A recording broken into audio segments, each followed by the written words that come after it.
Image amateur, il y a 2 mois, l'océan s'engouffre dans la forêt de Maumusson, la pointe sud de l'île.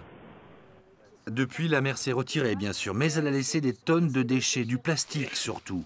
L'endroit est inaccessible, alors tout doit se faire à la main. Et là, la tempête, ça a été dramatique. Ouais. C'est choquant. Moi, j'ai été choquée de voir ce lieu que je connais bien, qui, comme je dis, c'est mon bout du monde. Et de voir, c'est une déchetterie, hein, c'est de voir ça, c'est choquant. Les tempêtes à répétition, les pollutions d'hydrocarbures, les milliers d'oiseaux morts sur les plages. L'hiver a été rude sur la façade atlantique et sur les îles du département. Alors ici, les insulaires ont dit stop 2 à 3 fois par mois.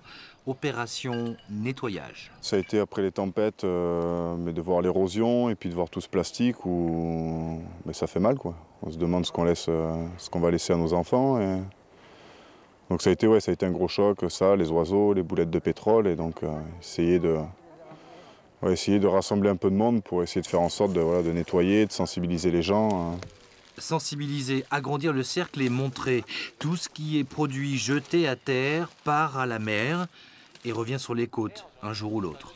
Coton-tige, voilà, qui sont jetés dans les toilettes et qui passent dans les filtres des stations d'épuration et donc on retrouve sur nos plages, rapportées par la mer. C'est sûr que le programme il est beaucoup plus large, il n'est pas local à l'île d'Oléron, il est global, il est international. C'est tout le littoral français, c'est tout le littoral européen et du monde où la problématique du plastique ressort de plus en plus. Plus de 40 personnes ont ramassé toute la journée des dizaines et des dizaines de kilos de déchets plastiques. Un wagon entier du petit train de Saint-Trojan, le seul moyen pour évacuer la récolte du jour.